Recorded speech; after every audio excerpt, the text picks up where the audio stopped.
ഈ ദിവസം നിങ്ങൾക്ക് നൽകാനുള്ള വളരെ പ്രധാനപ്പെട്ട വാർത്തയുടെ സമയത്തിലേക്ക് ദ ബിഗസ്റ്റ്.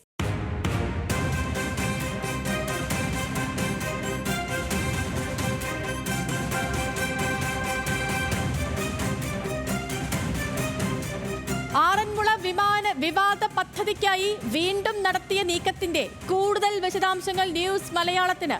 ചീഫ് സെക്രട്ടറി തല യോഗ തീരുമാനത്തിന് വിരുദ്ധമായി കുറിപ്പെഴുതിയത് IT special secretary Sriram Sambasiva Rao. പദ്ധതി ഉപേക്ഷിക്കാനുള്ള അന്തിമ തീരുമാനം എടുക്കുന്നതിന് മുൻപ് ചില വ്യക്തതകൾ കൂടി വേണമെന്ന് കുറിപ്പിൽ പറയുന്നു. പദ്ധതിയുടെ ആദ്യഘട്ടം തുടങ്ങുന്നത് കരഭൂമിയിലും രണ്ടാം ഘട്ടം തരം മാറ്റിയ വയൽ ഭൂമിയിലുമായതിനാൽ സാങ്കേതികമായ തടസ്സമില്ലെന്നും IT സെക്രട്ടറി. കളക്ടറുടെ റിപ്പോർട്ടിനു ശേഷം പദ്ധതി തുടരണമോ വേണ്ടയോ എന്ന് തീരുമാനിക്കാമെന്നും സാംബശിവ റാവുവിന്റെ കുറിപ്പിൽ പറയുന്നു. VS അനു ഉണ്ട് തിരുവനന്തപുരത്ത് നിന്ന്. VS Anu, good morning. ഇന്നലെ നമ്മൾ പുറത്തുവിട്ട വാർത്ത, അതിൻ്റെ കൂടുതൽ വിശദാംശങ്ങൾ പുറത്തു വരികയാണ്.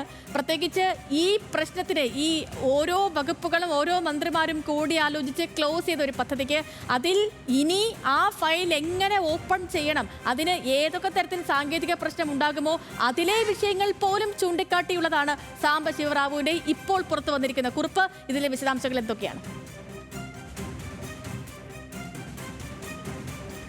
സേതുലക്ഷ്മി, അതായത് വിവാദമായ ആറന്മുള പദ്ധതി അത് നിർത്തലാക്കാൻ അല്ലെങ്കിൽ അങ്ങനെ ഒരു പദ്ധതിയുമായി മുന്നോട്ട് പോകേണ്ടതില്ല എന്നുള്ള ചീഫ് സെക്രട്ടറി തല യോഗത്തിൻ്റെ തീരുമാനം, ആ തീരുമാനത്തെ ആരാണ് അട്ടിമറിച്ചത് അല്ലെങ്കിൽ ആരാണ് അതിന് വിഘാതമായി നിന്നത് എന്നുള്ളതാണ് ഇന്നലെ നമ്മൾ വാർത്ത നൽകുമ്പോൾ ഏറ്റവും പ്രധാനപ്പെട്ട ചോദ്യമായി ഉയർന്നിരുന്നത്. ആ ചോദ്യത്തിന് ഉള്ള ഉത്തരം നമുക്ക് ലഭിച്ചിരിക്കുന്നു.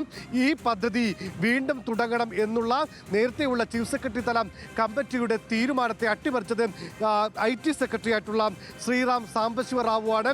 അതിൻ്റെ രേഖ സഹിതമാണ് നമ്മൾ ആധികാരികമായി ഈ വാർത്ത നൽകുന്നത്. അതായത് ഏപ്രിൽ 10-ാം തീയതിയാണ് ചീഫ് സെക്രട്ടറി തല മീറ്റിംഗ് നടക്കുന്നത്. അതിൽ വിവിധ വകുപ്പ് സെക്രട്ടറിമാർ പങ്കെടുക്കുന്നു. ജൂൺ 16-ാം തീയതി നേരത്തെ നടന്ന ഏപ്രിൽ 10-ന് നടന്ന യോഗത്തിൻ്റെ തീരുമാനം മിനിറ്റ്സായി ഫയലിൽ വരുന്നു. അതിലാണ് ഈ പദ്ധതി നിരാകരിക്കണം, മാത്രമല്ല ഇനിയുള്ള പദ്ധതികൾ വരുമ്പോൾ ഇത്തരം കാര്യങ്ങൾ കൂടുതൽ പരിശോധിക്കണം, കൃഷി വകുപ്പിൻ്റെ റിപ്പോർട്ട് അനുസരിച്ച് അവിടെയുള്ള ആറന്മുളയിലെ ഭൂമി പ്രത്യേകം സംരക്ഷിക്കേണ്ടതാണ്, അതിനുവേണ്ട നടപടികൾ സ്വീകരിക്കണം എന്നൊക്കെയുള്ള വളരെ സുപ്രധാനമായ തീരുമാനങ്ങൾ 16-ാം തീയതി വരുമ്പോൾ ഫയൽ വരുമ്പോൾ 30-ാം തീയതിയാണ് IT സെക്രട്ടറി ആയിട്ടുള്ള സാംബശിവ റാവുവും ഒരു കുറിപ്പെഴുതുന്നത്. അതിപ്രകാരമാണ്. അതായത് ചില കാര്യങ്ങൾ കൂടെ പരിശോധിക്കണം. അതായത് believe we should get A clear details on the following. നമുക്ക് താഴെ പറയുന്ന കാര്യങ്ങളുടെ കുറച്ച് ഡീറ്റെയിൽസ് കൂടെ വേണം. അത് ടോട്ടൽ ലാൻഡ് അവൈലബിൾ, എത്ര ഭൂമിയാണ് ഇവിടെ ഉള്ളത്, അതുകൂടാതെ ഇതിൽ ടോട്ടൽ ഡ്രൈ ലാൻഡ് എത്രയാണ്, അതുകൂടാതെ land board land involve in data ബാങ്കിൽ ഉൾപ്പെട്ട ഭൂമി എത്രയാണ്, paddy land that is converted before 2008, അതായത് 2008-ന് മുമ്പ് തരം മാറ്റിയ ഭൂമി എത്രയാണ്, അങ്ങനെയുള്ള കാര്യങ്ങൾ. അതുകൂടാതെ തന്നെ ഇത്തരം കാര്യങ്ങൾ പരിശോധിക്കുക എന്നതിനപ്പുറത്തേക്കും അദ്ദേഹം 2 സെൻറ്റൻസ് കൂടെ എഴുതുന്നുണ്ട്.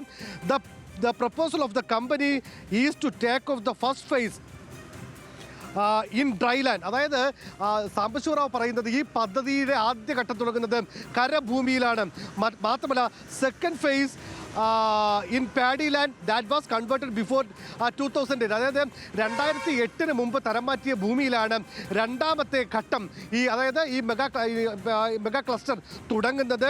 Technically speaking construction is there areas are allowed. അതായത് ഈ സ്ഥലങ്ങളിൽ നിർമ്മാണം നടത്താം. അതായത് ചീഫ് സെക്രട്ടറി ഉൾപ്പെടെയുള്ള മറ്റ് വകുപ്പ് സെക്രട്ടറിമാർ, കൃഷി സെക്രട്ടറിയും അതുകൂടാതെ തന്നെ റവന്യൂ സെക്രട്ടറിയും എല്ലാവരും ഏകകണ്ഠമായി എതിർത്ത ഒരു പദ്ധതി അത് തുടരാമെന്നുള്ള സൂചന, അതായത് ചീഫ് സെക്രട്ടറി തല നിർദ്ദേശത്തെ അട്ടിമറിക്കുന്ന കുറിപ്പെഴുതിയത് സാംബശിവ റാവുവിന്റെ കുറിപ്പിലുള്ള ഓരോ വരികളും മനസ്സിലാക്കിയാൽ നമുക്ക് സിമ്പിളായിട്ട് ഒരു കാര്യം പറയാൻ പറ്റും. ഇപ്പോൾ ഈ കമ്പനി പേര് മാറ്റി, KGS കമ്പനി പേര് മാറ്റി സർക്കാരിൽ അപേക്ഷ നൽകിയപ്പോൾ തന്നെ പറഞ്ഞിരുന്ന ഒരു കാര്യം, ഇതിപ്പോൾ വിമാനത്താവള പദ്ധതിക്ക് ചെയ്യേണ്ടി വരുന്നത് പോലെ പാടമൊന്നും നികത്തേണ്ട ഒരു ആവശ്യമേ വരുന്നില്ല എന്നവർ പറഞ്ഞിരുന്നു. ആ കാര്യം ഏറെക്കുറെ ഉറപ്പിക്കുന്ന തരത്തിലുള്ള കാര്യങ്ങളല്ലേ ഇപ്പോൾ സാംബശിവ റാവു നൽകിയ കുറിപ്പിലും പറയുന്നത്? തീർച്ചയായും സേതു ഒന്ന് ആലോചിച്ച് നോക്കുക. ഒരു ചീഫ് സംസ്ഥാനത്തിന്റെ ഏറ്റവും ഉന്നതരായ ഉദ്യോഗസ്ഥരാണ് ചീഫ് സെക്രട്ടറി. അദ്ദേഹം അധ്യക്ഷനായ ഒരു യോഗം ഒരു തീരുമാനമെടുക്കുന്നു. ആ യോഗത്തിൽ റവന്യൂ, കൃഷി സെക്രട്ടറിമാർ നിശ്ചിതമായ വിമർശനം ഉന്നയിക്കുന്നു. ഈ പദ്ധതിയുമായി മുന്നോട്ട് പോകാൻ പാടില്ല എന്ന് പറയുന്നു. അത് മിനിറ്റ്സായി വരികയാണ്. മിനിറ്റ്സായി മുഖ്യമന്ത്രിയിലേക്ക് ഈ ഫയൽ എത്തിക്കാൻ വേണ്ടി പോകുന്നതിന് തൊട്ട് മുമ്പാണ് ഈ പറയുന്ന IT സെക്രട്ടറി കുറിപ്പെഴുതുന്നത്. ഇക്കാര്യങ്ങൾ ചില കാര്യങ്ങൾ കൂടെ പരിശോധിക്കണം. അതായത് ഡ്രൈലാൻഡ് എത്രയാണ്, അതുകൂടാതെ വെറ്റ്ലാൻഡ് എത്രയാണ്, 2008 മുമ്പ് തരം മാറ്റിയ ഭൂമി എത്രയാണ്, ഈ കണക്കുകളെല്ലാം റവന്യൂ വകുപ്പിന്റെ ഭാഗത്ത് കയ്യിലുണ്ട്.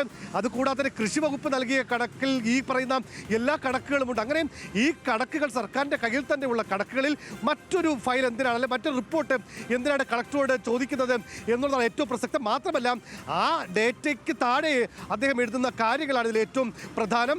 ഒന്ന്, അദ്ദേഹം പദ്ധതിക്ക് വേണ്ടി ബാധിക്കുന്നു എന്നുള്ളതിൻ്റെ വേറെ ഒരു തെളിവും വേണ്ട. പദ്ധതിയുടെ 1ാം ഘട്ടം ഡ്രൈലാൻഡിലാണെന്നും 2ാം ഘട്ടം 2008 മുമ്പ് തരം മാറ്റിയ ഭൂമിയിലാണെന്നും കമ്പനിയുടെ വാദം ഒരു IT സെക്രട്ടറി ഫയലിൽ കുറിക്കുന്നു എന്നുള്ളത് പറയുമ്പോൾ ഈ ചീഫ് സെക്രട്ടറി തല നിർദ്ദേശത്തെ, തീരുമാനത്തെ അട്ടിമറിച്ചത് IT സെക്രട്ടറി ശ്രീറാം സാംബശിവറാവുവിൻ്റെ ഇടപെടലാണെന്ന് നമുക്ക് നിസ്സംശയം പറയാൻ കഴിയും. ഇത് അദ്ദേഹത്തിന് പിന്നിൽ ആര്? മുഖ്യമന്ത്രിയുടെ വകുപ്പിൽ ഉള്ള ഒരാളാണ് IT സെക്രട്ടറി. അദ്ദേഹത്തിന് എങ്ങനെയാണ് ഇങ്ങനെ ഇടപെടാൻ കഴിയുക എന്നുള്ള വളരെ സുപ്രധാനമായ ചോദ്യമാണ് ഈ ഘട്ടത്തിൽ ഉയരുന്നത്. സേതു, ശരി, അത് തന്നെയാണ് VS അനൂപ്.